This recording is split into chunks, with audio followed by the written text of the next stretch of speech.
बिस्मिल्लाहिर्रहमानिर्रहीम, अस्सलामुअलैकुम। 24/9 में खुश आमदीद। मैं हूँ आपके साथ सीमन हाशमी। अस्सलाम वालेकुम और मैं हूँ अबूज़र मौज़म। आप सबको वेरी गुड मॉर्निंग। सीमन आपको गुड मॉर्निंग। और उसके साथ साथ जिस तरह से हम पहले बात कर रहे थे अभी ऑन एयर आने से पहले भी कि कल जिस तरह से पूरे पाकिस्तान ने एक आवाज़ बनकर हमारा साथ दिया और जिस तरह से सोशल मीडिया पर ये बात चली और एक माँ को फिर इंसाफ मिलने की अब भरपूर हमने भी कोशिश की कि मिल जाए और अब लग रहा है कि वाकई उम्मीद भी है। बिल्कुल, पुलिस ने बड़ा इंपॉर्टेंट रोल प्ले किया ज़ूबिया अमीर केस में और कल तो एसपी साहब घर भी गए उनके और बड़ा अच्छा जेस्चर था वो। उस मदर से उन्होंने मुलाकात भी की और फिर वो अरसलान का अपॉलॉजी बयान भी सामने आ गया, which people are not buying. वो कह रहे हैं कि प्रेशर के अंदर आके ये बोल रहा है, कोई इसको शर्मिंदगी नहीं है।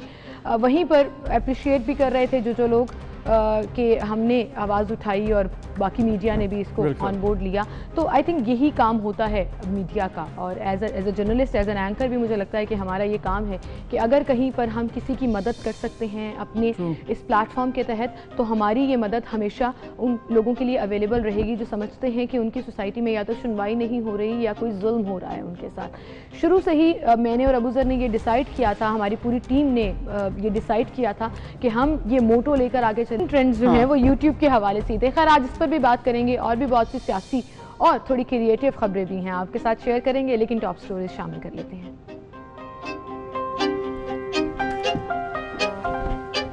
नैब का चेयरमैन जो खुद एक जमाने में जज था, अगर उसमें कोई शर्म है, अगर उसमें कोई हया है, अगर उसने ये ऑर्डर पढ़ा है, घर चले जाओ, बंद करो नैब को। बिलावल भुट्टो ने नैब को बंद करने का मुतालबा कर दिया। कहते हैं नैब को खत्म करें, इदारे को ताला लगा दें, चेयरमैन नैब घर जाएं। हुकूमत पर भी तनकीद और पंजाब की हुकूमती टीम आड़े हाथों ली। बिलावल भुट्टो हुकूमत के खिलाफ जंग क्या रंग लाएगी, बात करेंगे इस पर। सुप्रीम कोर्ट ने पाकिस्तान में यूट्यूब बंद करने का इंदिया दे दिया। यूट्यूब की बंदिश क्या वाकई होनी चाहिए, करेंगे इस पर वकार ज़का से बात।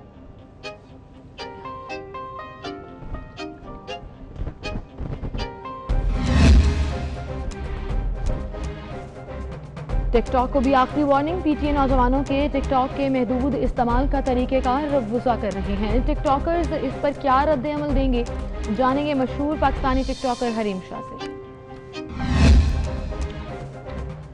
ब्रिटिश नेवी में पहली मुसलमान एजाज कमांडो बनेंगी आज 24/9 की मेहमान।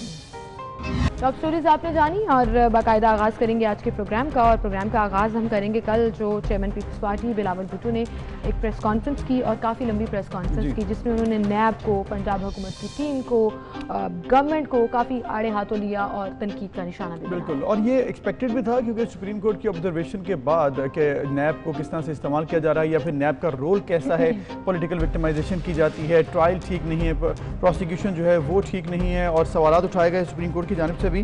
तो इस पर ऑब्वियसली नून लीग ने भी खूब बात की और गुज़श्ता रोज़ भी वो भी ज़ेर बहस रहा, लेकिन पीपल्स पार्टी के चेयरमैन ने बिलावल भुट्टो ने भी कल बात की है। उन्होंने कहा है कि बेसिकली नैब के चेयरमैन को घर चले जाना चाहिए। खूब उन्होंने इस पर बात की है, पहले दिखाते हैं उन्होंने कहा क्या। कहते थे कि नैब पॉलिटिकल इंजीनियरिंग के लिए इस्तेमाल किया जाता है, कि नैब सिर्फ मुखालफीन के खिलाफ इस्तेमाल किए जाते हैं, लेकिन अब सुप्रीम कोर्ट ऑफ पाकिस्तान भी ये बात कह रही है नैब को रहना का कोई जहाज नहीं बनता। नैब का चेयरमैन जो खुद एक जमाने में जज था, अगर उसमें कोई शर्म है, अगर उसमें कोई हया है, अगर उसने ये ऑर्डर पढ़ा है, घर चले जाओ, बंद करो नैब को, ताले लगा दे इस गैर आईनी गैर जमहूरी इदारा का। शहीद बीरी की पूरी जिंदगी की जो मौक़िफ़ था, जो मेरा हमेशा का मौक़िफ़ रहा है कि ये काला कानून है, ये आमिर का बनाया हुआ कानून है, ये पॉलिटिकल इंजीनियरिंग के लिए इस्तेमाल किया जाता है। क्या ये आज दुरुस्त साबित नहीं हुआ है? फेस नहीं केस देखते हैं। ये मजाक बंद करो, पाकिस्तान के अवाम के साथ मजाक बंद करो। मिड टर्म इलेक्शंस की बात हो, पार्लियामेंट में नया हुकूमत बनाने की बात हो, तो Pakistan Peoples Party is open to both option. We are just waiting कि APC हो, उस पर हम मशवरा करें और वहाँ जो भी सारी सियासी जमातों राय होगा वो चलेगा। जी, तो आपने मुलाहिज़ा किया कि कल उन्होंने क्या कहा, एपीसी का रेफरेंस भी दिया कि अभी के बाद जो एपीसी बुला रहे हैं उसमें हम ये तमाम लाइहा अमल पर डिस्कशन करेंगे। पॉलिटिकल इंजीनियरिंग उन्होंने कहा कि नैब उसके लिए इस्तेमाल हो रही है, और ये बात जो है अबू ज़र पर्टिकुलरली सुप्रीम कोर्ट का जो ऑब्जर्वेशन थी, जो तफसीली फैसला था, उसमें भी ये लिखा गया था कि तजलील की जाती है। ऐसा लगता है कि लाइन के इस पार जो आपके सियासी मुखालिफिन हैं उनके खिलाफ कार्रवाई की जाती है। तो कल बिलावल भुट्टो ने भी इसी हवाले से बात की, और इसके साथ साथ ये भी उन्होंने कहा कि जो हुकूमती पार्टी में करप्शन के इल्ज़ाम है उस पर कोई कार्रवाई नहीं होती। इसके अलावा बीआरटी और मालन जब्बा की करप्शन पर उन्होंने सवालात किए। इस पर बात करेंगे। हम के मामला है क्या, किस तरह से देखना है, आइंदा कैसे प्लान किया जा रहा है एपीसी के हवाले से हमारे साथ मौजूद हैं सेनेटर पीपल्स पार्टी की तरफ से सहर कामरान साहिबा। अस्सलाम वालेकुम सहर साहिबा। वालेकुम सलाम। सहर साहिबा, जिस तरह से हम बात कर रहे हैं कि सुप्रीम कोर्ट की ऑब्जर्वेशन के बाद नैब के हवाले से जो आई खासी अब बात की जा रही है इस पर, नैब का रोल क्या प्लान करने जा रहे हैं आप लोग, कि क्या इसको असेंबली फोरम पर भी उठाया जाएगा या फिर सिर्फ प्रेस कॉन्फ्रेंस की हद तक ही बात बनेगी? देखिए, नैब तो पहले एक मुतनाज़ा इदारा था और हमारा पीपल्स पार्टी का इसमें एक बहुत क्लियर मौक़िफ़ था कि नैब जो है एक ऐसा इदारा है जो एक आमिर ने कायम किया है और एक काला कानून है, और इसमें बेसिक इंसानी हकूक की जो है खिलाफ वर्जी हो रही है।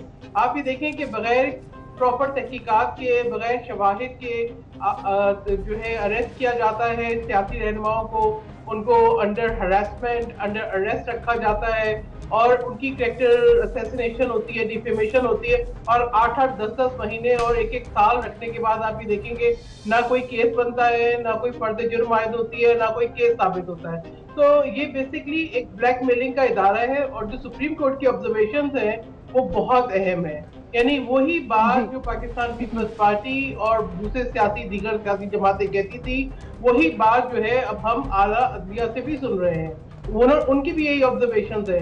और फिर ये देखिए कि जहां आपको ये नजर आए कि नैब के चेयरमैन और नैब के जजेस जो है उनकी इंटेग्रिटी, उनकी इम्पार्शलिटी जो है वो कॉम्प्रोमाइज्ड है, जहां चेयरमैन साहब अगर ये फरमाएं कि जी मैं अगर हुकूमती वज़रा के ऊपर केसेस कायम करूं या शुरू करूं तो आज हुकूमत गिर जाए, तो उनका एक वीडियो स्कैंडल आ जाए, फिर उस वीडियो स्कैंडल की कोई तहकीकात भी ना हो, फिर वो वीडियो स्कैंडल वाली खातून भी गायब हो जाए, फिर आप एक जज का जो है बयान सुने कि वो कहता है मैंने अंडर प्रेशर फैसला दिया। तो ये बहुत ही, मैं समझती हूँ कि ऐसे इंडिकेटर्स हैं जो कि बहुत अलार्मिंग है। तो ऐसी सूरत में यकीनन हमारी जो है जो डिमांड पहले भी थी, हम पार्लियामेंट के अंदर भी पीपल्स पार्टी ने तो एक बिल जो है वो पेश किया हुआ है जो मुतफ़क़ा था, उसके ऊपर पेशरफ्त होनी चाहिए, और नैब के इस इदारे को जो है बिल्कुल मैं समझती हूँ कि एहतसाब का इदारा हो तो कवानीन, आइन और इंसानी हकूक के मुताबिक। बिल्कुल सही सेनेटर साहिबा, लेकिन ये भी देखिएगा कि ऑपोजिशन की तरफ से जो मुतालिबा किया जाता है उसको कोई हुकूमती साइड से खातिर में नहीं लाता है। अब जैसे चेयरमैन नैब के मुस्ताफी होने का जो मुतालिबा पीपल्स पार्टी कर रही है, मुस्लिम लीग नून कर रही है, ऑनेस्टली ये आपको भी पता है कि वो मुस्ताफी नहीं होंगे, वो इस्तीफा नहीं देंगे आप लोगों की डिमांड पर, लेकिन आप लोगों के पास एक प्लेटफॉर्म होता है, पार्लियामेंट होती है, एक ऐसा प्लेटफॉर्म जहां पर रिफॉर्म्स के लिए बात की जाती है, कुछ प्रोडक्टिविटी के अंदर रहते हुए प्रैक्टिकल काम किए जा सकते हैं। तो क्या पीपल्स पार्टी प्लान कर रही है कि उस चीज को परसू किया जाए? देखिए, यही तो मैं आपको बता रही थी कि पीपल्स पार्टी तो हमेशा जो पार्लियामेंट है उसके ऊपर यकीन रखती है, पार्लियामेंट्री प्रैक्टिसेस पे यकीन रखती है, और पीपल्स पार्टी ने जो है ऑलरेडी बिल पेश किया हुआ है। पीपल्स पार्टी का बिल जो है वो पार्लियामेंट में मौजूद है। लेकिन सेनेटर साहिबा बिल पर तो कमेटी भी बैठी, चाहिए है कि उसके ऊपर आगे प्रोसीड करे, लेकिन हमारे पास तो आज मेजोरिटी नहीं है, बिल मौजूद है। आज क्योंकि शायद वो हार्म नहीं कर रहा हुकूमती उजरा को, वो उनके खिलाफ कोई एक्शन नजर नहीं आ रहा, आपको बीआरटी पे एक्शन नजर नहीं आ रहा, आपको बिलियनरी सुनामी पे नजर नहीं आ रहा, आपको जो है मालिम जब्बा पे नजर नहीं आ रहा, आपको प्राइम मिनिस्टर के बहुत सारे जो उन्होंने अपने जिस तरीके से उन्होंने अपना घर रेगुलराइज कराया है, जिस तरह से उनकी एक्सपेंडिचर्स है, जिस तरह से अभी देखें उनके मुशीरों के और उनके वजीरों के सामने आए हैं असासे और उनको कम कीमत जाहिर किया गया है, जहां आमदनी के जरिए जाहिर नहीं किए गए, जहां इख्तियारात से तजावुज किया जाता है, जहां पे अथॉरिटी को यूज किया जाता है, वहां पर नैब कोई सवाल नहीं उठा रही। तो आज उनको ये चीज क्योंकि तकलीफ नहीं दे रही तो उनकी तरफ तवज्जो नहीं है। लेकिन बात ये है कि आप सिर्फ मुखालिफिन के लिए कवानीन नहीं बनाते, आप कवानीन मुल्क के लिए बनाते हैं, और ये जो तरीकेकार है, अब आप ये देखें कि ना मीडिया महफूज है, ना सियासतदान महफूज है, यानी हर वो शख्स जो कि ऐसी आवाज उठाता है जो आपको पसंद नहीं है, उसके ऊपर जो है वो जुल्म जबर शुरू हो जाता है। अब ये बताएं कि साहब आपको आवाज हमारी आ रही है? उनका सामने उनका किरदार सामने है, इसी तरीके से चेयरमैन नैब का अपना किरदार सामने है, और उन जिस तरीके से वो मुतनाज़ा हो चुके हैं, जिस तरीके से जो है वो आवाज पहुंच रही है। जी जी अबू सर आपसे कोई सवाल? जी सर साहबा मैं ये सवाल पूछ रहा था आपसे कि आपने कहा कि बिल पेश है, कमेटी बैठी है, उस पर मीटिंग्स भी हुई हैं, उस पर फिर कोई आगे पेशरफ्त नहीं हुई है, आप इस पर क्या कर सकते हैं? आपके पास क्या असेंबली फोरम पर आपके पास क्या इख्तियारात हैं कि आप जो बिल पर बात नहीं हो रही है, कमेटी बैठी रुक गई, आगे कुछ हो सकता है या फिर सिर्फ हुकूमत के रिस्पॉन्स का ही वेट करना मजबूरी है आपकी? नहीं देखिए, वेट करने की जरूरत नहीं है। हमारे जो मेंबर्स पार्लियामेंट में हैं वो यकीनन इस पर पेशरफ्त करेंगे कि जो है वो बिल को दोबारा जो है पार्लियामेंट में लाया जाए। और आप ये देखें कि एपीसी का मकसद भी एक ये भी है कि मुशावरत करें इन तमाम इश्यूज के ऊपर, जहां पर हमें हुकूमत पे चेक भी रखना है और जहां पे हमें ऐसे कवानीन जो कि काले कवानीन हैं जिनको सिर्फ इस्तेमाल किया जा रहा है विक्टिमाइजेशन के लिए पॉलिटिकल, उनके ऊपर भी एक्शन लिया जाए। तो आप पार्लियामेंट के अंदर तो हमेशा, अब आप ये देखें कि पार्लियामेंट ऐसी है जिससे वजीर आजम गायब है, जिससे मुतलका वजीर गायब होते हैं, जहां पे आपके पास सवाए मुराद सही के कोई दूसरा किस्म का स्ट्रक्चर नहीं है। तो ये जो जब तक हुकूमत जो है कंटेनर से नहीं उतरेगी और पार्लियामेंट से फरार का रास्ता इख्तियार करेगी, आप मुझे बताएं कि कैसे पार्लियामेंट में कवानीन जो है वो बनेंगे। लेकिन वही तो सर साहिबा फिर बड़े आराम से ऑपोजिशन को लीनियंट भी कह दिया जाता है, गवर्नमेंट फ्रेंडली भी कह दिया जाता है, क्योंकि जब अहम इशू होते हैं तो the maximum opposition has done is walkout, या तो आवाज बुलंद करके नारे लगाए जाते हैं, उसके बाद वॉकआउट कर दिया जाता है, फ्री पैसेज मिल जाता है गवर्नमेंट को कोई भी कानून पास करने के लिए। अभी बजट की मिसाल ही ले लीजिए, आप ही के सामने है। तो ये वॉकआउट और प्रोटेस्ट क्या आपको लगता है गवर्नमेंट पर असर करेगा, या यही स्ट्रेटजी है ऑपोजिशन की? देखिए, जब आपने बजट की भी बात की, अब जो अपोजिशन का काम होता है वो कहते हैं कि जी मुतलका जो कायमा कमेटियां हैं उनकी मीटिंग्स हो, अपोजिशन तजावीज़ देती है।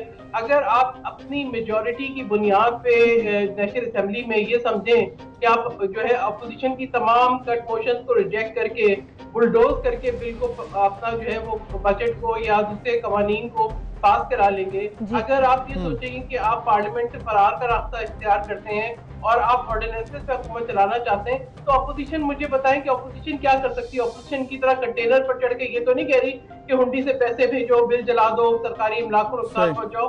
अपोजिशन के पास एक जमहूरी तरीका ही होता है कि वो अपना प्रोटेस्ट रिकॉर्ड कराए। अच्छा, जमहूरी तरीके में सर साहिबा आपने जमहूरी तरीके में जिक्र किया, तो अपोजिशन पार्लियामेंट्री टूल्स इस्तेमाल कर रही है। अपोजिशन सवाल भी पूछती है, अपोजिशन जो है वो तहरीकें भी लाती है, अपोजिशन जो है कट मोशंस भी जमा कराती है, अपोजिशन तजावीज भी देती है, लेकिन वो तजावीज और या उन सवालों का जवाब देने के लिए मुतलका वजीर होते नहीं है ऐवान में।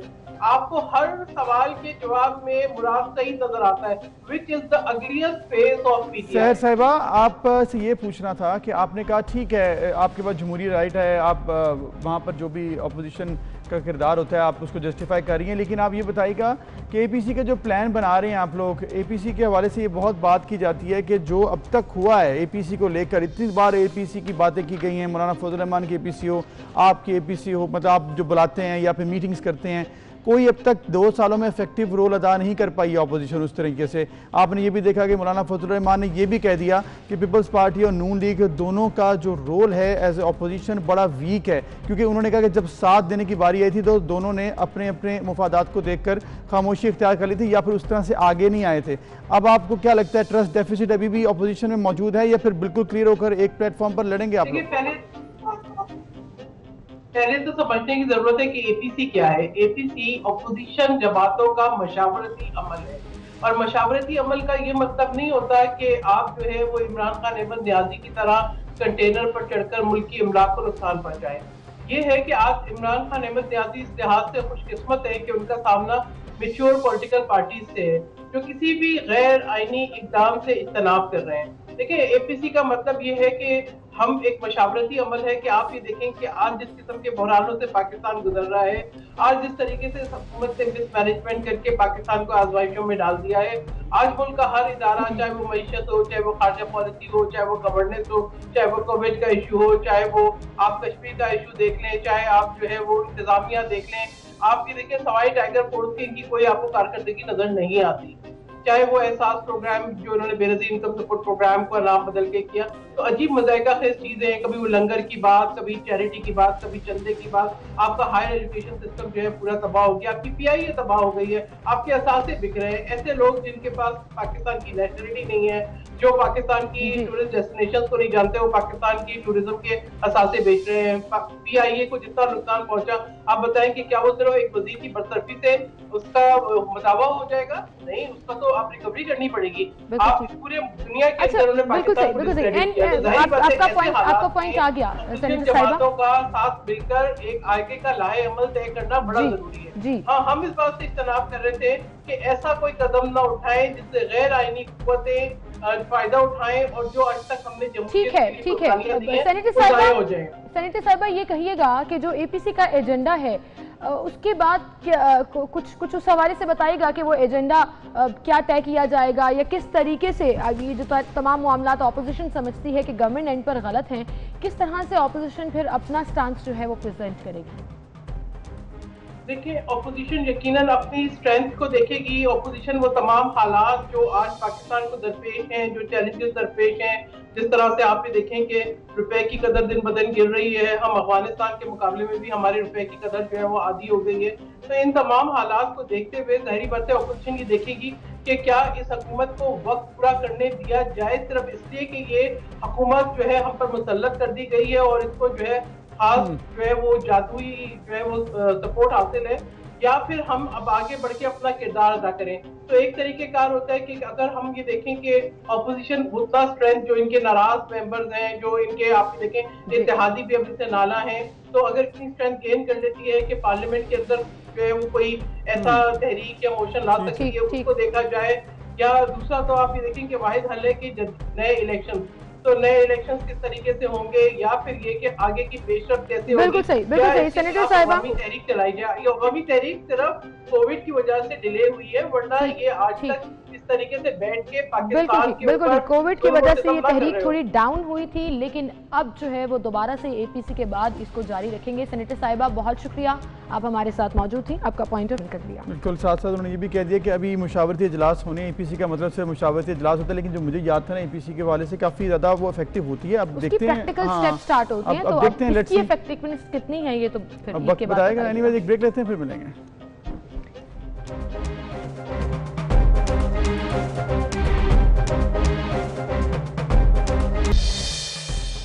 वेलकम बैक नाज़रीन। गुज़िश्ता रोज़ एक जो कि ख़बर बहुत ज़्यादा सोशल मीडिया पर टॉप ट्रेंड बनी, क्योंकि वो ख़बर भी सोशल मीडिया की थी, और वो ख़बर ये थी कि शायद इंदिया दिया गया है कि यूट्यूब को बैन कर दिया जाए।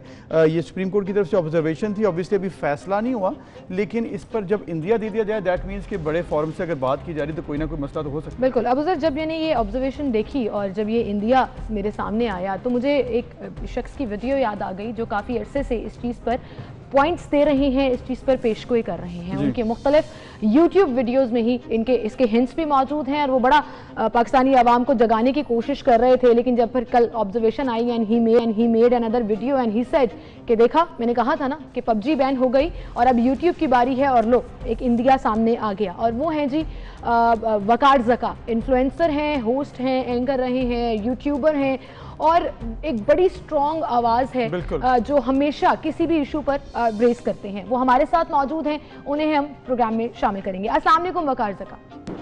वालेकुम अस्सलाम, बहुत बहुत शुक्रिया जी। और वक्त ज़ाया किए बगैर सिर्फ ये कहना चाहूँगा कि 24 का बड़ा शुक्रिया, बड़ी आप लोगों ने भी बड़ी जिद्दोजहद की है, आज़ादी के लिए बड़ी लड़ाई की है। तो मैं ये सिर्फ कहना चाहूँगा कि फवाद चौधरी साहब या जितने भी और लोग ट्वीट्स कर रहे हैं, मैंने जब मुझे ये पता चला था कि पाकिस्तान को चाइना की तरह सेंसरशिप की तरफ लेके जा रहे हैं, आज से 1 साल पहले एक आध बड़ी प्राइवेट एक मीटिंग थी, उसके बाद तो मुझे उस वक्त से मैं ये कोशिश कर रहा था कि कोई मुहिम चला दी जाए, इसलिए मैंने टेक्नोलॉजी मूवमेंट पाकिस्तान फॉर्म की थी। जी। मसला ये कि फवाद चौधरी साहब ट्वीट तो करते हैं, हुकूमत ट्वीट तो करती है ताकि इलेक्शन में अगली दफा वोट खराब ना हो जाए, लेकिन आप ये गौर करें कि पार्लियामेंट में नहीं बोलते हुए नजर आएंगे। भाई आपको पार्लियामेंट में बोलना है, ये आप ट्वीट्स के ऊपर लॉलीपॉप क्या दे रहे हैं? अगर आप वाकई हमारे बारे में इतना सोचते हैं तो आप एक बताएं, कोई रेजोल्यूशन, कोई आपने जो बात आपने की है ना, ये बड़ी जबरदस्त की है, क्योंकि इसका हिंट हमें उनके पबजी के ट्वीट से भी मिलता है, जिस पर उन्होंने कहा कि ये तो बैन नहीं होनी चाहिए थी, लेकिन वो बैन है और पीटीए आईटी मिनिस्टर के अंडर आता है, और अगर वो इसको उस तरह से नहीं देखते तो ऑब्वियसली सवाल खड़ा होता है। अच्छा वकार, चूंकि आपको मैंने कता कलामी माफ कीजिएगा, लेकिन हमारे साथ टिकटॉकर हरीम शाह भी मौजूद हैं, और टिकटॉक भी अब वो जिसे कहते हैं ना कि अंडर द बैनर है कि शायद बैन हो जाए, फिल्टर्ड हो जाए, या उसकी रेगुलेशंस जो है वो रीडिफाइन की जाए। तो हरीम शाह, अस्सलाम वालेकुम, आपको वेलकम शो में। वालेकुम अस्सलाम। अब हम बात करेंगे वकार ज़का से पहले। वकार, जिस तरह से आप बात कर रहे थे, ऑब्वियसली कि आपने कहा कि इस पर सोशल मीडिया पर तो बात करते हैं हुकूमती अरकान, बट वो on the floor of assembly बात नहीं करते। आपको क्या लगता है, यूट्यूब पहली बार तो बैन नहीं होने जा रहा, अगर होता है तो फॉर इंस्टेंस, तो फिर क्या ऑप्शंस हैं? ऑब्वियसली जब कोर्ट से ऑर्डर आ जाए, लास्ट टाइम भी 2012 में जब यूट्यूब बैन हुआ था कोर्ट के ऑर्डर्स की वजह से हुआ था, तब तो मसला भी था, तो तौहीन मज़हब की बात थी। लेकिन अब चूँकि मामला है सोशल मीडिया पर कि बात बहुत ख़त्म की जाती, बात बहुत ज़्यादा की जाती है, तौहीन की जाती है आपके पॉलिटिशियंस की और इसके साथ साथ अदलिया की, इस पर अब इंदिया दिया गया बैन हो जाए, तो क्या ऑप्शंस हैं लोगों के पास, क्या किया जा सकता है? सबसे पहली बात तो ये कि यूट्यूब के ऊपर 2011-12 में तौहीन को रोक लेंगे। एक सेकेंड हरीम, ये सवाल वकार के लिए था, वो बात कर रहे हैं। जी वकार जी, सबसे पहले जो है क्या कहते हैं, 2011-12 में मेरा YouTube चैनल था और मैं 2007 से काफ़ी पैसे कमा रहा होता था। 1 मिलियन तक सब्सक्राइबर ARY म्यूजिक एक चैनल के पहुंच गए थे, फिर वो चैनल बंद हो गया, तबाह बर्बाद हो गया क्योंकि बैन लग गया था जी। मसला ये कि फ्यूचर जो नज़र आ रहा है वो ये है कि हुकूमत क्या करती है, कि हुकूमत ये चाहती है कि यार मैं नहीं बोलूँगा, एक काम करते हैं पीटीए को बोलते हैं, चलो सुप्रीम कोर्ट की तरफ से आते हैं, क्योंकि हम इन्होंने तो इलेक्शन में खड़े नहीं होना, और ये हमेशा ये कोशिश रहती है कि बंद की जाए वो तमाम राहें। इसीलिए जो मैंने पहले YouTube के बैन फेस किए हुए, देखें मैं तमाम लोगों को एजुकेट करना चाहता हूँ। अभी थोड़ी देर पहले मैं हर यूट्यूबर को, डकी से जितने बड़े बड़े यूट्यूबर हैं उनको एजुकेट कर रहा हूँ कि देखो यार, तुम लोग जो वीडियोस पोस्ट कर रहे हो ना, उसके अंदर कानूनी बात करो, कानूनी तरीके से। और कानून ये कहता है कि सेक्शन 37 में जो अनलिमिटेड पावर पीटीए को मिली हुई है, इसके बारे में कॉन्स्टिट्यूशन पिटीशन में एक फाइल करने जा रहा हूँ। अमेंडमेंट जो है असेंबली से होती है, लेकिन उसको हमने करना है, हुकूमत से कहना है भाई पॉलिसी क्या है आपकी, पॉलिसी मेकिंग क्या है। हम इदारों को नहीं कहना चाहते, आप हैं हमारे जिनको हमने वोट दिया है, और अगर आप नहीं कर सकते तो प्लीज आप फिर हमें आने दें। मैं आईटी मिनिस्टर साहब को पहले भी कह चुका हूं, अमीनुल हक साहब को, कि आप तनख्वाह लेते रहे, मुझे काम करने दें, पॉलिसी बनाने दें, मैं आपके लिए काम करता हूं, तख्ती आपकी लग जाएगी, लेकिन खुदारा इन चीजों को एक तरफ ना करें। मसला सबसे बड़ा ये है कि बापर्दा खवातीन घर पे बैठ के पबजी में या बाकी चीजों में जो पैसे कमा रही है, कुकिंग करके जो कमा रही है, अगर वो खत्म हो जाएगा तो कोई और ऐसे जराए हैं, बिल्कुल जरिया रोजगार जो है एक बड़ा सवाल पैसे है, उनको आराम से बन जाए। बिल्कुल, जो 2012 में नहीं था। अच्छा, टेक मूवमेंट की भी आप बात कर रहे हैं, और कल मैं आपकी एक वीडियो भी देख रही थी जिसमें आप लोगों को मोटिवेट कर रहे हैं कि मुझे अपने आईडी कार्ड नंबर्स भेजें और रजिस्टर करें अपने आप को, ताकि हम एक मूवमेंट शुरू करें और एक प्रॉपर प्लेटफॉर्म से जाएं अगेंस्ट दिस। मैं आऊंगी, लेकिन दूसरी तरफ हरीम शाह हमारे साथ हैं, उनसे भी हम बात कर लेते हैं। जी हरीम, अब आएंगे आपकी तरफ, और आप जिस प्लेटफॉर्म से आपने फेम कमाया, नाम कमाया, टिकटॉक, अब उसको बैन करने के साथ साथ एक तो वार्निंग जारी हुई, फिर अब कहा जा रहा है कि जी हम उसकी रेगुलेशंस रीडिफाइन करेंगे, फिल्टरेशन करेंगे। आपको कैसा लग रहा है? देखें, अगर बैन होना किसी चीज का सोल्यूशन और हल हो तो वो तो फिर ठीक है, चले बैन कर लिया और मुल्क से जितनी भी गंदगी है वो खत्म हो जाएगी। या किसी भी ऐप पे जो लोग आके गंदगी फैलाते हैं या इस तरह की क्रिमिनल एक्ट या जो भी काम करते हैं, इस तरह के जो नाजेबा किस्म की हरकत सकनात है, तो ये खत्म हो जाएगी। बैन होना मेन सोल्यूशन नहीं है। मैंने तो पहले भी ये कहा था कि इस मुल्क के जो मेंटली सिक लोग हैं उनको एजुकेट करने की जरूरत है, एजुकेशन को आम करने की जरूरत है। अगर ये ऐप बैन हो गया तो कोई और ऐप आ जाएगा। जो मेंटली सिक लोग हैं जिन्होंने करना ही है तो वो कहीं भी जाके ये गलत काम ही करेंगे, गंदगी फैलाएंगे। लेकिन फिर दूसरी तरफ अगर देखा जाए तो हुकूमत वक्त ने भी ये फैसला जो लिया, मेजोरिटी लोग ऐसे लोग हैं वहाँ पे जो आके मतलब दूसरों की अब्यूजिंग करते हैं, दूसरों को क्रिटिसाइज करते हैं, दूसरों को तंग करते हैं। टिकटॉक बैन हो जाना चाहिए अगर हुकूमत करने जाए। मैं कहती हूँ कि हुकूमत वक्त को जैसे कि उसके अंदर इंडिया के अंदर एक ट्रोलिंग पुलिस का वो बना हुआ है, एक टीम बनी हुई है कि जो किसी को मतलब गलत बातें करते हैं या अब्यूज करते हैं या थ्रेट करते हैं तो उनको पकड़ा जाता है, उनको कौम के सामने लाया जाता है और उनको सजा दी जाती है और उनको दूसरे लोगों के लिए इबरत बनाए जाते हैं। तो मैं कहती हूँ पाकिस्तान का निज़ाम भी ऐसा होना चाहिए कि कुछ लोग जो इस तरह की हरकत और सकनात करते हैं तो यहाँ पे भी उनको पब्लिक के सामने ला के उनकी पकड़ करनी चाहिए। And I think it's fair enough and that's what we want for YouTube as well कि आप फिल्ट्रेशन कर सकते हैं। जो इस किस्म का मवाद है जिस पर एतराज़ है आप उसको हटा सकते हैं। ओवरऑल एप्लीकेशन को बैन कर देना सरासर ज़्यादती है। अच्छा वकार, एक तो आप टेक मूवमेंट के हवाले से बताइएगा जो आप शुरू करने जा रहे हैं और आप लोगों को इनवाइट कर रहे हैं, एंगेज कर रहे हैं। मेरा भी दिल कर रहा था वैसे मैं आपको इनबॉक्स कर दूं कि किसी ना किसी तरीके से मैं भी हेल्प कर लूं, because I don't want this. हम टेक्निकली और टेक्नोलॉजी में बिल्कुल नहीं चाहते कि पाकिस्तान को पीछे करें। ऑल्सो ये भी कहिएगा, कुछ लोग ये कह रहे हैं अभी तो इंडिया ही है ना, ये नहीं बैन होता, अब नहीं होगा। मतलब कुछ लोग ले बैक करके बैठे हैं ये सोचकर। देखिए फेसबुक भी बैन होगा, इंस्टाग्राम भी बैन होगा। इन तमाम चीज़ों को अगले 1 साल के अरसे में जो है आहिस्ता आहिस्ता लेके जाया जाएगा। आहिस्ता आहिस्ता ये तमाम चीज़ें आएंगी और मैं टेक्नोलॉजी मूवमेंट पाकिस्तान के थ्रू सबको बड़ा मैं मुबारकबाद देना चाहूँगा कि मेरे पास 63,000 ID कार्ड्स आ चुके हैं। मैंने 2000 मांगे थे और 63 के अंदर ऐसे ऐसे लोग भी मौजूद हैं जो कह रहे हैं जब बोले जहां बोले हम पहुंच जाएंगे। तो मसला ये है कि मैंने ये जो पॉलिटिकल एजेंडा शुरू किया है वो इसलिए कि भाई हमें पॉलिटिक्स में आना पड़ेगा। हम फालतू का धरना देने नहीं आ रहे, हम ड्रामा करने नहीं आ रहे। ये तो हर दफा की बात हो गई, पहले भी हमारा रेवेन्यू खराब कर दिया गया, अब फिर कर दिया जाएगा।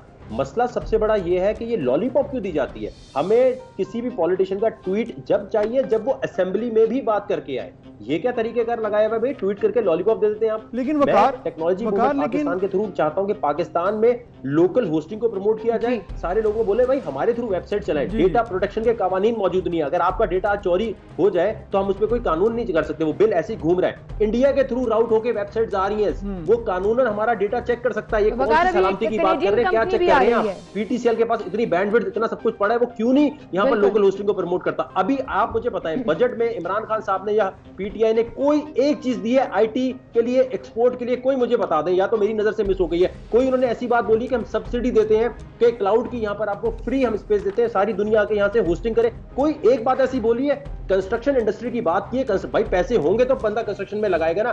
मैं कहता हूं क्रिप्टो करेंसी के पीछे पड़ पड़ के पागल हो गया मैं कि केपीके में मुझे मशीनें लगाने दो, मैं बिलियंस ऑफ डॉलर यहां लाके देता हूं, या तो मैं झूठ बोल रहा हूं तो भाई फिर मुझे खत्म करो। ये मैं आपको बताऊं, ये ऐसी सिचुएशन क्रिएट कर रहे हैं कि लोग मुल्क छोड़ छोड़ के जाएंगे। कितने यूट्यूबर्स हैं जो मुझे कह रहे हैं यार पैसे तो बन रहे हैं, किसी और मुल्क में जाके सेटल हो जाते हैं, यहां से छोड़ देते हैं। कैसा लगेगा इमरान खान साहब को कि जब यहां से लोग पाकिस्तानी पासपोर्ट फेंक के जा रहे होंगे? मैं फिर कह रहा हूं कि टेक्नोलॉजी मूवमेंट पाकिस्तान का मकसद किसी भी पॉलिटिकल पार्टी के अगेंस्ट जाना नहीं है, इसका मकसद है जगाना। अगर आप लोग पॉलिसी बना देते हैं, अगर आप असेंबली में जाके बात कर देते हैं, हम ये पार्टी खत्म कर देते हैं। लेकिन अगर आप नहीं करेंगे तो आपको अंदाजा नहीं है कि कितने ई स्पोर्ट्स के प्लेयर, कितने पबजी के प्लेयर, कितने अच्छा ये मैं बच्चे समझते हैं, ये समझते हैं अबे यार वकार जगह पब्लिसिटी स्टंट, ये न्यूज में आना चाह रहा है। अबे भाई न्यूज में आना हो तो मैं champion living on the show बनाऊं, मैं इस किस्म की मुसीबत अपने गले क्यों लूंगा? मैं फिर आपसे रिक्वेस्ट कर रहा हूं पीटीआई की तमाम गवर्नमेंट से, लॉलीपॉप देना बंद करो, असेंबली में जाओ, बात करो और वहां ये रेजोल्यूशन पास करो। अगर इसी पॉलिसी का हिस्सा ये बात भी बन जाए, जो कल एक खबर भी सामने आ रही थी कि कनेडियन कंपनी हायर की जा रही है, डीडब्ल्यू की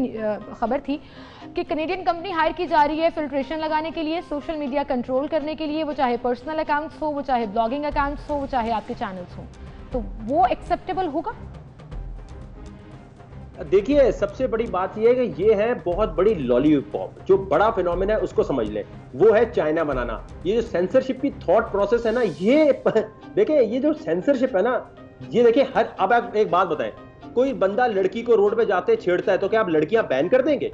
मेहंदियों में डांस चल रहे हैं यहाँ सुबह शाम, क्या आप मेहंदियों के डांस को बैन कर देंगे? गैर इखलाकी है। कौन सा इस्लाम कहता है कि भाई मेहंदियों में डांस अलाउ है? मुझे आप ये बताएं ना। लेकिन वकार यहाँ पे वकार मामला ये है, वकार जिस चीज को एक्सेप्ट कर लिया उसमें इस्लाम एक तरफ कर दो, कल्चर एक तरफ कर दो और उसको एक्सेप्ट कर लो।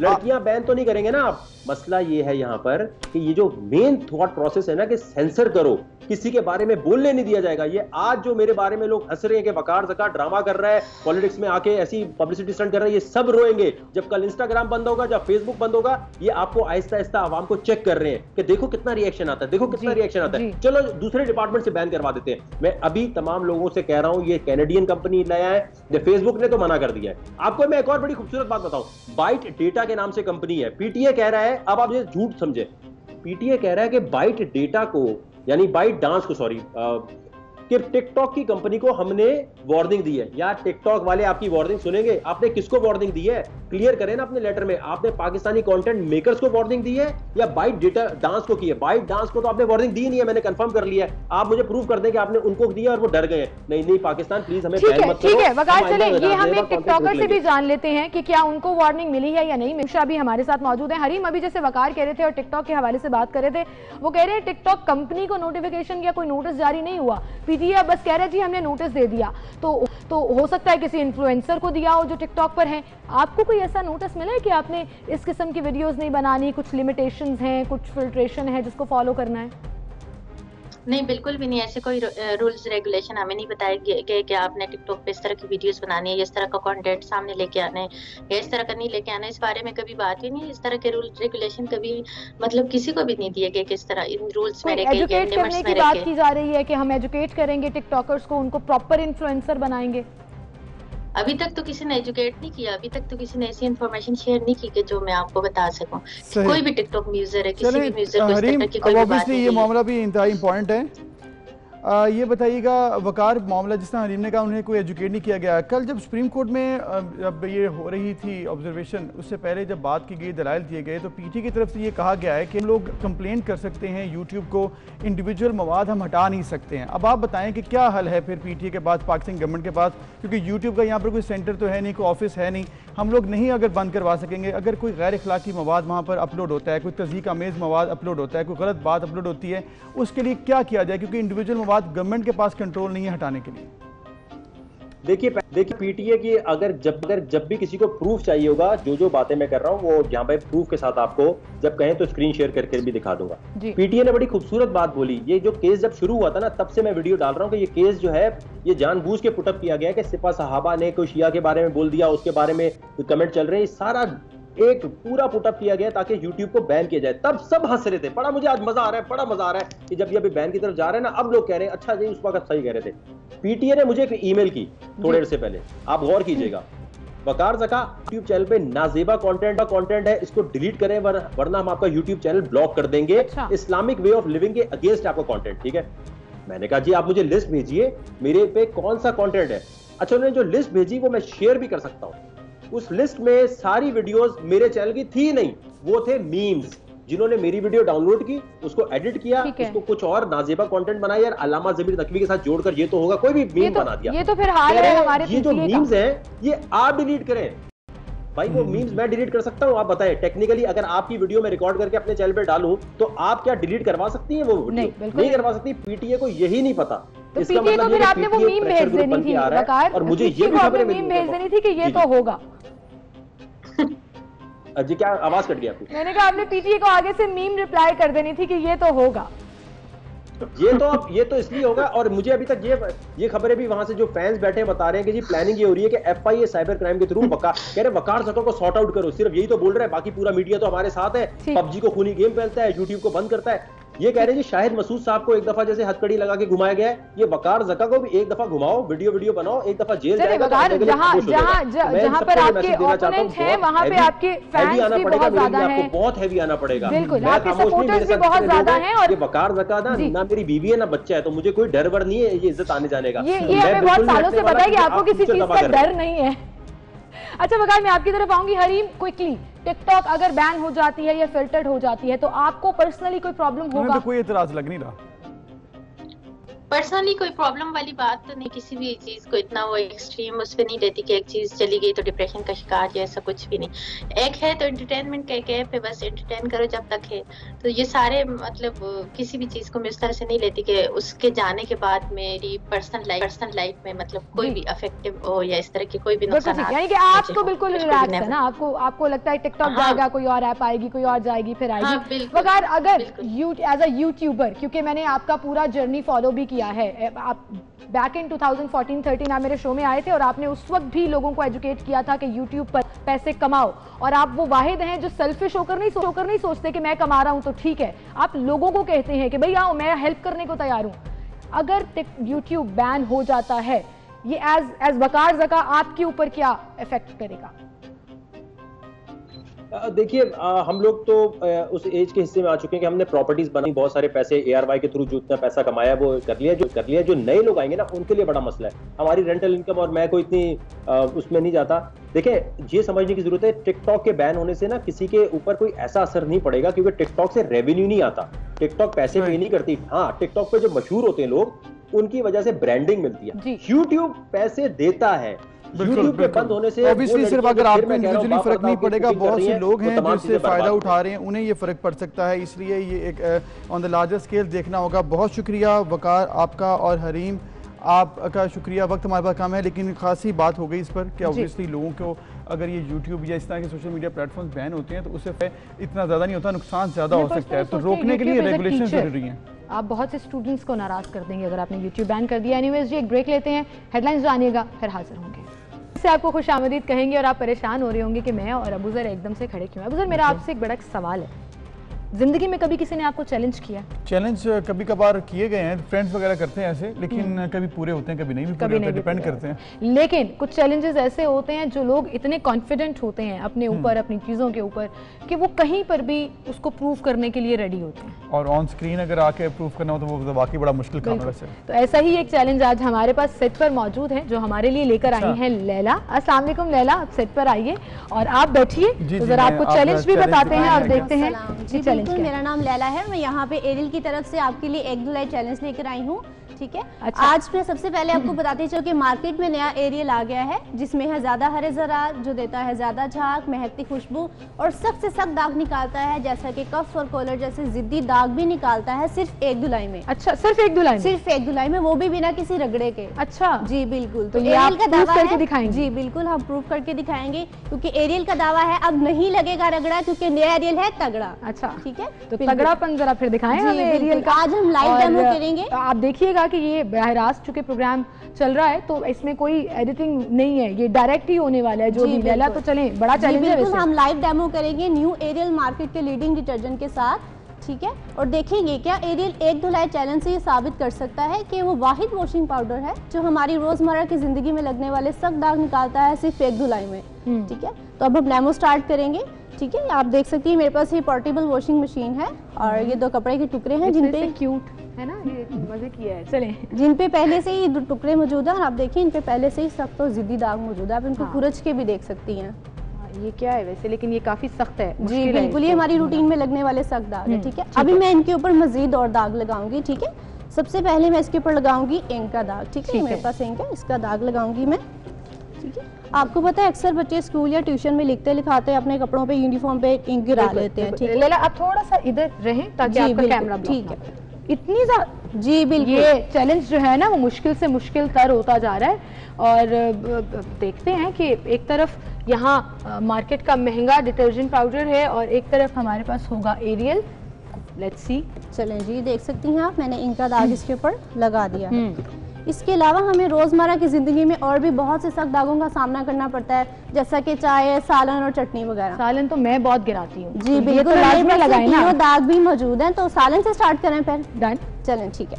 अब मैं लगाऊंगी सालन का दाग, और ये वो दाग है जब कभी कपड़ों पर लग जाए तो अम्मियों से बहुत डांट पड़ती है, तो ये तो आसानी हो जाएगी अगर लैला अपना ये चैलेंज यहाँ पर पूरा करे। जी बिल्कुल, सालन का दाग लगा दिया, उसके बाद मैं लगाऊंगी चाय का दाग। ठीक है, ये मैंने चाय भी लगा दी, जो कि चाय अक्सर कपड़े पीते हुए हमारे कपड़ों के ऊपर गिर जाती है। ठीक है, ये देखिए मैंने स्पेल भी हो जाए तो प्रॉब्लम होता है और फिर ये सोचा जाता है कि चाय का दाग तो अब नहीं जाएगा, कपड़ा खराब हो गया। जी बिल्कुल। और इसके अलावा मैं लास्ट पे लगाऊंगी चटनी का दाग। ठीक है, आपको पता है चटनी भी अक्सर समोसे पकोड़े खाते वक्त हमारे कपड़ों के ऊपर गिर जाती है। बिल्कुल सही। ठीक है, ये देखिए मैंने चटनी का दाग भी इसके ऊपर लगा दिया है। इक्वली जो है ये दोनों कपड़ों पे बिल्कुल। अभी इन दागों को हम मजीद सख्त और जिद्दी दाग बना देंगे। जी बिल्कुल, ठीक है, ये देखिए जी मैंने इनको मजीद सख्त और जिद्दी दाग बना दिया। आप तो बिल्कुल जिसे कह रही है ना कि बहुत ही कॉन्फिडेंट हैं और अच्छी तरह ना पूरा उसके ऊपर पक्का कर रही है दागों को। जी बिल्कुल, ठीक है, ये देखिए मैंने इन पे सख्त दाग लगा दी हैं। अब हम चलेंगे, मेरे पास न्यू एरियल है, इसका 1 चम्मच डालूंगी मैं न्यू एरियल में, जिसमें है ज्यादा हरे ज़रात, जो देता है ज्यादा झाग, बस इतना सा, सिर्फ 1 चम्मच। और सख्त दाग निकालता है सिर्फ एक धुलाई में। ठीक है, मैंने एरियल का भी 1 चम्मच डाल दिया।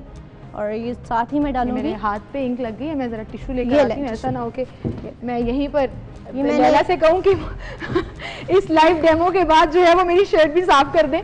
तो ये हो गया जी। जी तो ये देखिए मैंने दोनों पे डिटर्जेंट डाल दिया है। अब आप मुझे बताएं कि मैं इन दोनों में से कौन सी मशीन में कौन सा टुकड़ा पहले डालूं? ये वाला, ये वाला, चलें ठीक है। जी जी अब उधर फिर रेडी हो जाएं, अभी देखते हैं। इतना ये कुछ वैसे डाल दिया है एक कपड़े के ऊपर, और विदाउट, क्या आप बता रही थी, विदाउट रगड़े बिना किसी मले रगड़े के, जी बगैर, बिल्कुल, सिर्फ एक चम्मच में। जी बिल्कुल। तो देखें मेरे पास, अब हम डालेंगे एरियल में, ये हमने एरियल में डाला, ठीक हो गया। अब हम यहाँ से स्टार्ट करेंगे अपना डेमो, ठीक है। और इस मशीन को मैं 20 सेकेंड्स के लिए ऑन करूँगी, ओनली फॉर 20 सेकेंड्स, ठीक है। और फिर हम देखेंगे कौन सा वॉशिंग पाउडर नंबर 1 है, ठीक है। ले लो, स्टार्ट हो गया, ठीक है। अब देख सकती हैं न्यू एरियल ने अपना काम करना शुरू कर दिया है, ठीक है। और साथ ही मैं आपको बताती कलर चलूं, डिफरेंस तो आ रहा है जी। कपड़े धोते वक्त सफेद और रंगीन कपड़ों का खास ख्याल रखें, इन कपड़ों को अलग-अलग धोएं, ठीक है। इसी के साथ हमारे 20 सेकंड्स होते हैं कंप्लीट, ठीक है। ये देखिए, तो आप देख सकती हैं इन दोनों में झाग का भी कितना फर्क है, किसमें ज्यादा साफ और सफेद झाग नजर आ रहा है। ये वाइट है, मैं अभी तक शॉक्ड हूँ, और ये इसमें वो पूरा कलर जो है वो उसके डिटर्जेंट के अंदर आ गया है। जी बिल्कुल, ब्लूइश ऐसा लग रहा है, वो पूरा जो व्हाइट कपड़े डाले थे ना वो नीले होके बाहर निकलेंगे। चलिए अब हम चलेंगे मशहूर वॉशिंग पाउडर की तरफ, ठीक है। आपको क्या लगता है मशहूर वॉशिंग पाउडर ने साफ किया? मुझे लग रहा है वो जो हमारा कपड़े का कलर था ना, जी बिल्कुल चेंज हो गया होगा। ये हमारे पास आ गया है मशहूर वॉशिंग पाउडर का रिजल्ट। ओके, जो एक येलो कलर का हमारा था कपड़ा, वो अब इसको पानी बिल्कुल उसका, ये आप देख सकती हैं सारे के लीडिंग डिटर्जेंट ने, मार्केट के आम मशहूर डिटर्जेंट ने दाग भी नहीं निकाला और कपड़े का कलर भी खराब किया है। और आप यहीं पर रखिएगा ताकि मैं चाह रही हूँ कि कैमरा क्लोज जाए इस पर। और वो जो सख्त दाग थे वो भी लगे हुए हैं, इंक भी नजर आ रही है मुझे, जी बिल्कुल, कपड़े का कलर ही चेंज हो गया है। हाँ चलें, अब आता है the most important step of this challenge, कि इसके अंदर आपको क्या लगता है बुज़र? वैसे मुझे लग रहा है कि मुझे तो नजर आ रहा है, लग रहा है कि जिस तरह से ये हर चीज इसमें डाली जा रही थी, फुल कॉन्फिडेंस के साथ, मुझे लग रहा है कि ये सही होगा। चलें जी, लेट्स ओपन इट। ठीक है, देखते हैं एरियल एग धुलाई चैलेंज जीतेगा कि नहीं। लग तो रहा है कि जीत गया।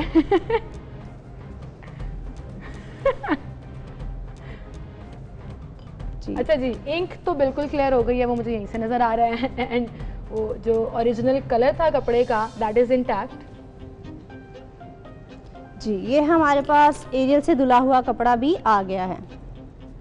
अरे जबरदस्त, आपके सामने है, सकते हैं। आई थिंक बिल्कुल ये अप्रिशिएट भी करना चाहिए, और वाकई में लाइव डेमो चैलेंज जो है वो एरियल ने जीत लिया है।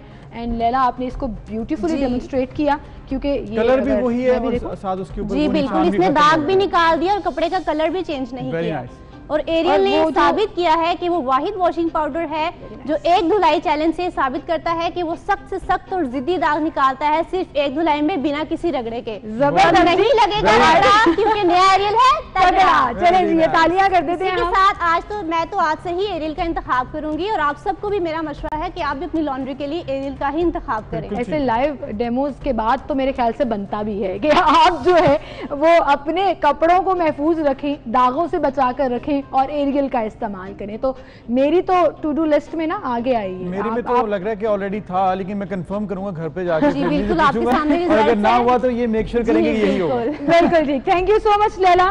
Although it was a tough challenge, लेकिन आपने इसको बहुत खूबसूरती से ना सिर्फ निभाया बल्कि प्रेजेंट भी किया। थैंक यू जी। तो अब जरा, अब आपको पता लग गया ना कि कुछ चैलेंजेस मुश्किल हो, लेकिन आप करें तो हो जाते हैं, और उसमें वाकई कोई दम हो तो वो चैलेंज पूरा हो जाता है। बिल्कुल सही। एक ब्रेक की तरफ चलते हैं जी, ब्रेक के बाद दोबारा हाजिर होंगे, हमारे साथ रहिए।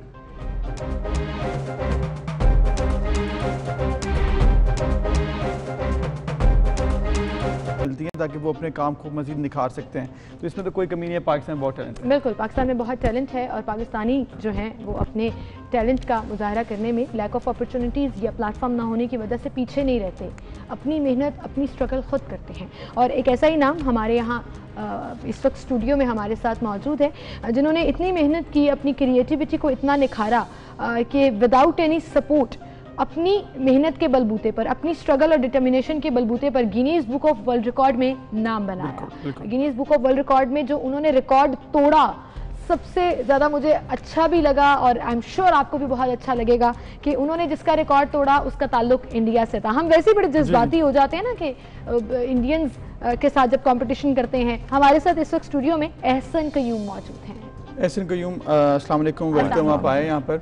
और सबसे पहले तो आपको मुबारक हो, आपने वर्ल्ड रिकॉर्ड तोड़ा और हम दिखा भी देते हैं सबसे पहले नाज़रीन को कि ये देखें असल थोड़ा में करते क्या है, अगर आप दिखा सकें करीब से कि किस तरह से ये पेंसिल के ऊपर जो लेड होती है उस पे ये देखें पेंसिल के ऊपर किस तरह से डिजाइन बनाए हैं, मतलब काफी कुछ है। अब ये बनाते कैसे हैं? पेंसिल का सिक्का, मतलब एक छोटी सी चीज, इनको ये सोच कैसे आई कि उसके ऊपर मैं अपनी क्रिएटिविटी करूं कि उसको कार्व करके मैं कोई ना कोई ऑब्जेक्ट, कोई ना कोई चीज, जो भी व्हाटएवर, उसको बना सकूं। तो अभी ये देखें, एक हैमर बना हुआ है, एक नाइफ बनी हुई है, काफी कुछ है, एक टैप बना हुआ है जिसमें इन्होंने रिकॉर्ड तोड़ा, वर्ल्ड रिकॉर्ड। वो एक ही सिक्के के ऊपर अबू ज़र 75 डिफरेंट आइटम्स आपको बनाने थे, क्योंकि इससे पहले आई थिंक 58 चेन बनाई इन्होंने और उससे इन्होंने वर्ल्ड रिकॉर्ड बना लिया और Guinness book of world record में इनका नाम आ गया। एहसन, कैसे हैं आप? जी शुक्र अल्लाह का, ठीक ठाक। बड़ा मुश्किल काम है ये। जी ऑफ कोर्स। सबसे पहले तो मुझे ये बताइएगा, ये सोच कैसे आई? एक्चुअली मैं तो बचपन से आर्ट वर्क करता आ रहा हूँ, लेकिन 2015 में एक सोशल मीडिया पे मैंने एक रशियन आर्टिस्ट का काम देखा, उससे मुझे बहुत ज़्यादा इंस्पिरेशन मिली, देन मैंने काम स्टार्ट किया। सही। तो ऐसे आपने जब काम स्टार्ट किया, ऑब्वियसली आसान तो नहीं था एक पेंसिल के ऊपर इस तरह से करना, हम लोग तो मतलब ये सोच भी नहीं सकते। तो आपने कैसे ये स्टार्ट किया? ऑब्वियसली आपने इंस्पिरेशन तो ले ली, लेकिन ट्रेनिंग बहुत इसमें इंपॉर्टेंट रोल होता है। ट्रेनिंग कितना वक्त लगता है सीखने में?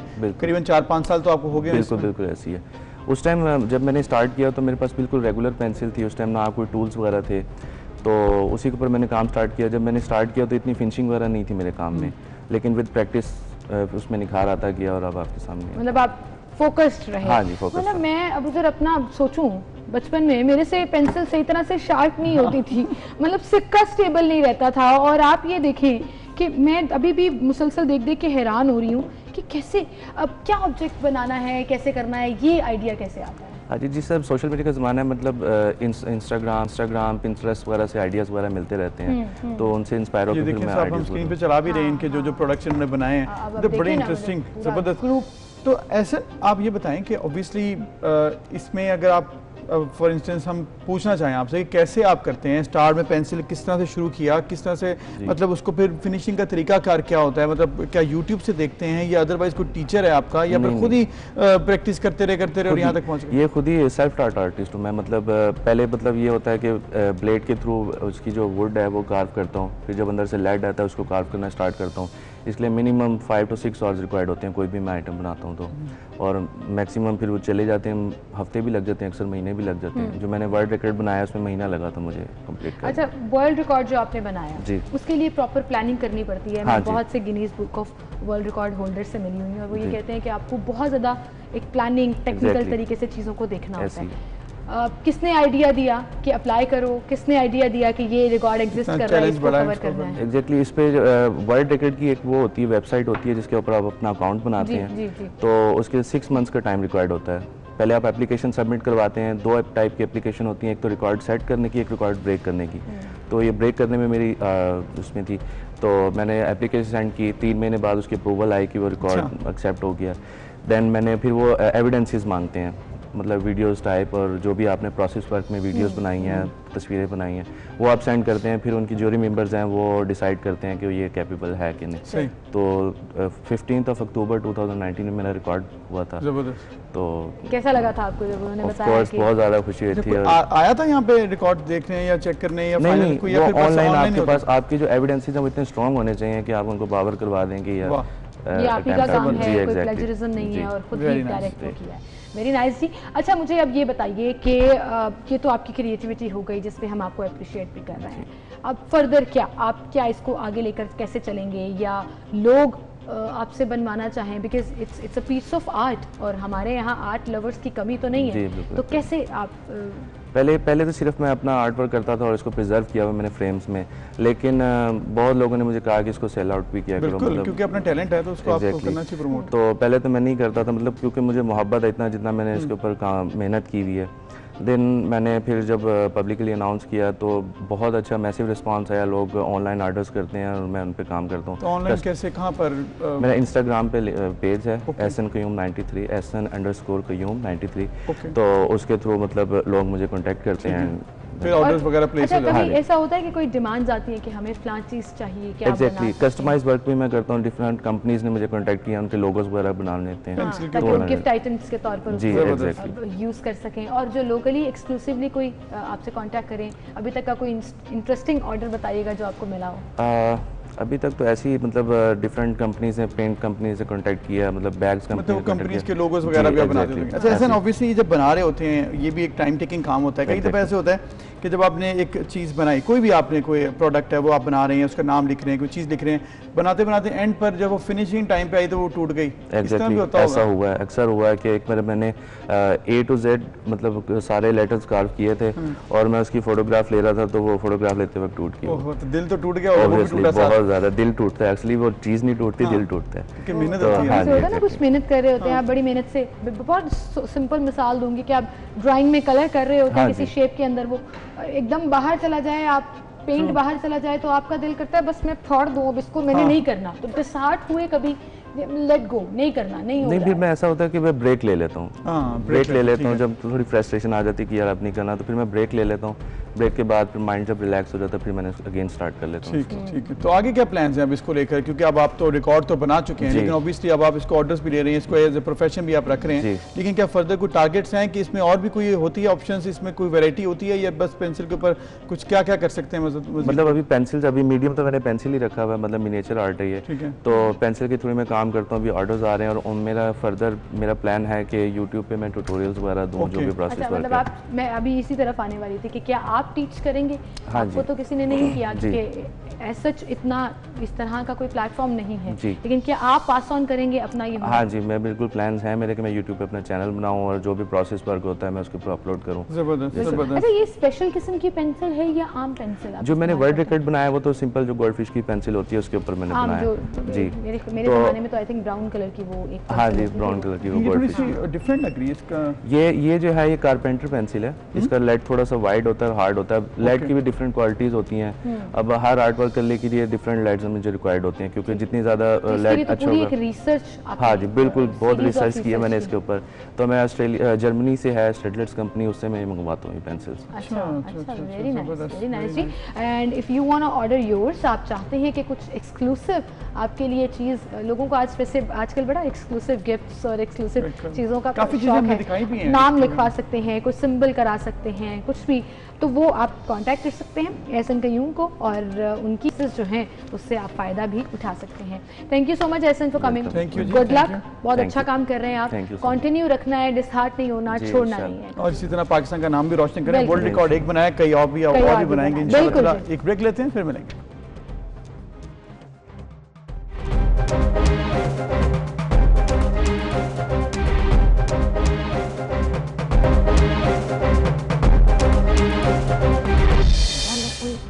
वेलकम बैक जी। और जिस तरह से हमारी सोसाइटी में बहुत से ऐसे अफसोसनाक वाक़यात रोज़ाना की बुनियाद पर होते हैं, हमारी कोशिश होती है कि उन वाक़यात के ऊपर बात की जाए ताकि ऐसे वाक़यात आहिस्ता आहिस्ता कम हों। ऐसे एक वाक़या महमूद कोर्ट में पेश आया जहाँ पर एक जाली पीर ने जिन्नात निकालने के नाम पर 14 साल लड़के का मुंह कोयलों से जला दिया, जिसके बाद वो बच्चा अब जाँ बहक हो चुका है। अफसोस होता है इस तरह की जहालत के ऊपर, और 14 साल लड़का बेचारा अपनी तरफ से उसके माँ बाप लेके गए उसका इलाज कराने, लेकिन वो इस दुनिया से ही चला गया।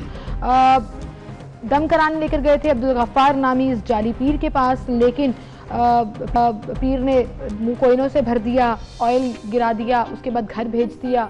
फिर उसके बाद जो है वो पीर बुरसा कहते रहे कि इसकी तबीयत बिगड़ रही है, मजीद खराब हो रहा है, वो कहता है ठीक हो जाएगा, 2 घंटे में ठीक हो जाएगा, 3 घंटे में ठीक होगा, और फिर कुछ ही घंटों के बाद वो मासूम बच्चा इस दुनिया से चला गया। बिल्कुल इंतहाई अफसोसनाक ये वाक़या, और इस पर अब पुलिस ने क्या कार्रवाई की है अब तक, किस तरह से इसको लेके चल रहा है पुलिस डिपार्टमेंट, और आइंदा से कैसे इस पर डील किया जाएगा ऐसे वाक़यात पर, क्योंकि जाली पीर के हवाले से बहुत से वाक़यात सामने आते हैं खुसूसन हमारे दही इलाकों में। तो बात करेंगे, हमारे से मौजूद हैं DPO मुजफ्फरगढ़ नदीम अब्बास साहब, उन्हीं से हम जान लेते हैं। अस्सलाम वालेकुम नदीम साहब। जी वालेकुम सलाम। नदीम साहब, जैसे कि हमने बात की, इंतहाई अफसोसनाक ये वाक़या, इसमें कोई शक नहीं है, जाली पीर ने एक बच्चे की जान ले ली, पहले तो बताइएगा कि ये किस तरह से इन्वेस्टिगेट हुआ, क्या अब तक बात पहुंची, अब तक क्या कार्रवाई हुई है, फिर उसके बाद हम दीगर मामला पर बात करेंगे। जी थैंक यू वेरी मच। ये आपको मैं तमाम जो ये इंसिडेंट है इसकी डिटेल एक फैक्ट्स वाइज कर देता हूँ। ये 9 जुलाई को जो है ये साजिद नामी जो बच्चा है जिसकी डेथ हुई, जो कि बहुत ही एक अफसोसनाक वाकया है। इसका वालिद जो है इसको एक लोकल जो एक पीर है उसके पास इलाज मुआवजे के लिए दम दरूद तावीज़ वगैरह के लिए लेके गया, और उसकी लड़के की हिस्ट्री थी कि तकरीबन कोई 18-20 दिन से वो बीमार चल रहा था जो है वो अपने तौर पे लोकल जो है फैमिली उसको ट्रीट कर रही थी। तो वहां पे जब 9 को लेके गया तो उस पीर अब्दुल गफार ने जो है इसके साथ जो है इसको फिर वो दम दरूद और तवीज़ के लिए जो एक कोयलों वगैरह का और तमाम वो जो हरमल गूगल का एक किस्म का वो करते हैं वो उसने ट्रीटमेंट इसका किया कुछ घंटे तक, 1-1.5 घंटे का ट्रीटमेंट उसका किया, और उसके बाद उसको जो है वापस घर भिजवा दिया। उस ट्रीटमेंट के नतीजे में इसका जो रिपोर्टेडली इसका जो है फेस के ऊपर जो है वो बर्न्स आए, और उसके बाद जब घर चले गए उसकी तबीयत खराब हुई तो उसके बाद ये रिपोर्ट हुआ कि जो जब पीर को पता लगा तो उसके पीर की तरफ से भी कोई उसका भाई जो है उनके घर गया और उन्होंने कहा कि ये अभी ठीक हो जाएगा। बट अनफॉर्चुनेटली अगले दिन 10 जुलाई को उस बच्चे की जो है वो डेथ हो गई। उसके बाद जो है एक तो डेथ होने के बाद इन्होंने जो है फैमिली ने इसको बरियल कर दी, तदफीन कर दी इसको, और लोकल पुलिस के नोटिस में नहीं लेके आई। तो हमें तकरीबन कोई 11 जुलाई की रात को इस वाक़े का इल्म हुआ कि यहाँ पे एक ऐसा बच्चे की डेथ जो है इस वजह से हुई है। तो हमने फैमिली को अप्रोच किया और उनको कन्विंस करके एक तो FIR करवाई उसकी। मतलब पुलिस ने खुद अप्रोच किया, फैमिली ने इसको रिपोर्ट नहीं किया था। और जो है हम हेलो जी कंटिन्यू कीजिएगा। तो उसके बाद हमने जो है एक इस बच्चे की आगे इन्वेस्टिगेशन को जो है प्रोसीड करने के लिए जो है मैजिस्ट्रेट जो इलाका मैजिस्ट्रेट है उनको हमने जो है इस बच्चे की कबर कुशाई ताकि इसका पोस्टमार्टम हो और कॉज ऑफ डेथ सामने आए। तो उसके लिए हमने चूंकि 302 का केस है मर्डर का, तो उसको आगे उसमें postmortem is must for further processing. तो कबर कुशाई के लिए जब डेट फिक्स की गई, ये उसकी डेट 16 तारीख फिक्स की गई थी, तो उस दिन जो है फैमिली ने घर वालों ने वहाँ पे जब कबर कुशाई के लिए इलाका मजिस्ट्रेट, कंसर्न डॉक्टर, पुलिस की नफरी वहाँ पे मौजूद थी, तो वहाँ पे उन्होंने रजिस्ट किया कि हमने पोस्टमार्टम नहीं होने देना जी। उसके बाद दोबारा हमने री डेट फिक्स करवाई कि अगली 2 दिन बाद मजिस्ट्रेट साहब ने कहा कि दोबारा इसको जो है हम कबर कुशाई करेंगे। जो नेक्स्ट डेट फिक्स हुई तो उसके अंदर फिर फैमिली ने कोर्ट से स्टे ले लिया। अच्छा। तो इसमें कोर्ट से स्टे ले लिया कि हम नहीं करवाना चाहते, सुपीरियर कोर्ट से। अब उनका फैमिली का जो है वो ऐसा क्यों नहीं करवाना चाहते, इसमें यही बात है कि पहले जब फर्स्ट टाइम हमने कबर कुशाई की दरखास्त दी थी वहां पे they were very much present in the court, और उन्होंने उधर मजिस्ट्रेट के सामने ये बात की कि हमने इसका कबर कुशाई करवानी है। But in the mean time reportedly ये दोनों पार्टीज के दरमियान कोई एक जो है out of the court settlement. अच्छा डीपी साहब ये भी देखिएगा कि अभी हमारी जो रिपोर्ट्स हैं और इन्वेस्टिगेशंस उसके मुताबिक पीर तो अबूरी जमानत पर है, और अब यही जो आप बात कर रहे हैं कि आउट ऑफ कोर्ट सेटलमेंट या पीर और फैमिली जो है वो आपस में कुछ मामलात तय कर रही है। अब ऐसे में पुलिस खुद क्यों नहीं मुद्दई बन जाती, क्योंकि केस टेकअप भी पुलिस ने खुद किया था, इंफॉर्मेशन मिलने पर घर वाले नहीं आए थे। अगर पुलिस खुद मुद्दई बन जाए तो फिर ये दियत और जो आप ये जो आउट ऑफ कोर्ट सेटलमेंट वाला बेसिकली नॉट दियत, आउट ऑफ कोर्ट सेटलमेंट वाला मामला जो है उससे बचा जा सकता है और एक्चुअली इंसाफ मिल सकता है। जी इसमें मैं आपको ऐड ऑन कर दूं कि 302 जो है एक कंपाउंडेबल ऑफेंस है। कंपाउंडेबल को समझते काबिल राजीनामा। हमने पुलिस ने इस केस के अंदर 302 के साथ 311 PPC ताजीरात पाकिस्तान का सेक्शन ऐड किया है जो कि नाकाबिल राजीनामा है।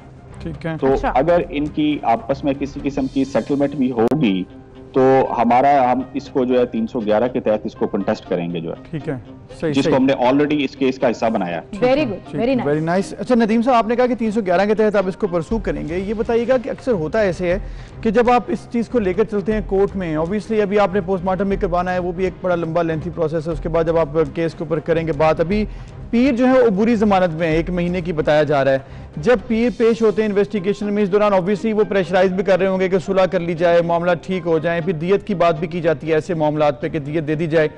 फिर क्या होगा? फिर भी आपके पास क्या ऑप्शन रह जाएगा कि आप पुलिस डिपार्टमेंट इसको परसू करेगा या फिर कुछ और ऑप्शंस भी आ जाती हैं? जिस तरह मैंने आपको सबमिट किया कि 311 जो है वो एक नाकाबिले राजीनामा ऑफेंस है, तो उसके ऊपर कोर्ट की हेयरिंग डेफिनेटली 311 के मुताबिक जो है, अगर इसको कंप्लेनेंट स्टेटमेंट देता भी है तो वो जो फ्लॉ में उसकी जो है वैल्यू उस तरह नहीं रहती। जब एक ऐसा ऑफेंस हो जिसमें जो है वो काबिले राजीनामा ऑफेंस अंडर द लॉ है ही नहीं, तो उसमें अब अपने जो हमारे लोकल जो जुडिशरी है उनके साथ भी हमारा जो है कोऑर्डिनेशन है कि इस केस को आगे लेके हम जो है चलेंगे, और वो भी अभी नेक्स्ट डेट इसकी फिक्स है, probably 24th of July. DPO साहब, इस तरह के केसेस में इंसाफ मिलना इसलिए भी जरूरी है कि ये लोगों के लिए इबरत का मकाम भी बनते हैं इस तरह के केसेस, और अवेयरनेस का रोल भी प्ले करते हैं कि जाली पीरों के हाथों अपने बच्चों, अपने घर वालों की जो जिंदगियां दांव पर लगा देते हैं, और क्या क्या कारनामे नहीं करते ये जाली पीर जो हम ओवर द ईयर्स देखते आ रहे हैं। अब ये कहिएगा कि क्या क्या जरूरत पेश आती है लोगों को इन पीरों के पास जाने की? सोशली हम कहां पर डिप्राइव हैं that we don't realise that we don't need these जाली पीर। हमें अल्लाह ताला का सहारा काफी होना चाहिए, हमें साइंस चाहिए। अगर कोई बीमार है तो उसका इलाज होगा, वो पीरों के पास जाकर ठीक नहीं होगा। जी, आपने बिल्कुल सही पॉइंट आउट किया कि अगर कोई बीमार है तो उसका इलाज तो प्रॉपर एक हॉस्पिटल के अंदर होना चाहिए, लेकिन चूंकि हमारे सोशल रियलिटीज कुछ इस किस्म की हैं जिसमें इलिटरेसी, पॉवर्टी और ज़ईफुल इत्काती है, तो हम लोग जो हैं वो उस तरफ रजू हैं। लेकिन ये अवेयरनेस के साथ और तमाम सोशल फोरम्स जो हमारे हैं, हमारे सोशल फोरम्स हैं, हमारे जो एजुकेशन का सेटअप है, इसमें तमाम मिलके मीडिया का फोरम है, अवेयरनेस क्रिएट करें। साहब, ये तो बड़ा लेंथी प्रोसेस हो जाएगा। एक चीज़ यहाँ पे पहले ये बता दें कि जब ये जाली पीर के हवाले से कोई इन्फॉर्मेशन नहीं होती है, क्योंकि असल मामला जाली पीरों का ही है ज़्यादा, और वे इसमें ख़वातीन भी जाती हैं बड़ी तादाद में, और ऑब्वियसली वो ज़्यादा वल्नरेबल होते हैं तो वो ज़्यादा बातों में भी आ जाते हैं, सारा मामला ख़राब हो जाता है, बच्चों की जानें चली गई। ये बताइए कि कोई पुलिस प्रीएम्प्टिव कार्रवाई नहीं कर पाती कि जाली पीरों को पहली निशानदेही करके पकड़ लिया जाए ताकि ऐसे वाक़यात आइंदा से ना हो सकें? जी, इसमें मैं आपको सबमिट करता जाऊं कि जहां भी ऐसी चीज रिपोर्ट होती है, हमारे पास केसेस रिपोर्ट होते हैं कि किसी ने किसी के साथ जो है उसको झांसा दे के उस पीर ने कि आपके पैसे डबल कर दूंगा, आपके जो सोना जो है वो डबल हो जाएगा। जहां भी ऐसी चीजें रिपोर्ट होती हैं तो उसके ऊपर हमारी अंडर द लॉ जो है उसको हम प्रोसीड करते हैं। जिस तरह अभी ये बच्चे वाला केस है, तो इसमें भी मैं आपको जो है इस चीज की जो है श्योर कराता हूँ, इसमें भी जैसे ही पुलिस के नोटिस में आया, हमने किसी भी इसमें फिर डिले जो है किसी सूरत नहीं होने दिया। और वो भी आपको जिस तरह कब्र कुशाई वाली तमाम तफसील बताई है, उसमें फैमिली अभी तक उस चीज को, कब्र कुशाई को कंटेस्ट कर रही है। तो फिर असल कसूरवार तो डीपीओ साहब फैमिली हुई ना, वो लोग हुए जो ना समझना चाहते हैं, ना देखना चाहते हैं, ना ही अपनी जिंदगी में आगे बढ़ना चाहते हैं। खुदारा निकल आइए इन दकियानुसी चीजों से, ये जाली पीर आपको खा जाएंगे। आपके पैसों के हवाले से, हेल्थ के हवाले से कितनी ही खवातीन की इज्जतें दाव पर लगी। इस तरह के इंसिखे हैं हमने, कितना ही लोगों की बच्चे जो है वो इस दुनिया से चले गए, लोग अपनी जमा पूंजी से महरूम हुए। क्यों? यहाँ प्रॉब्लम है। हम सोचना नहीं चाहते, बड़े नहीं होना चाहते, मैच्योर बिहेव नहीं करना चाहते। कुछ मत कीजिए, सिर्फ इस्लाम की बातें ही मान लीजिए, उन पर ही अमल पैरा हो जाइए।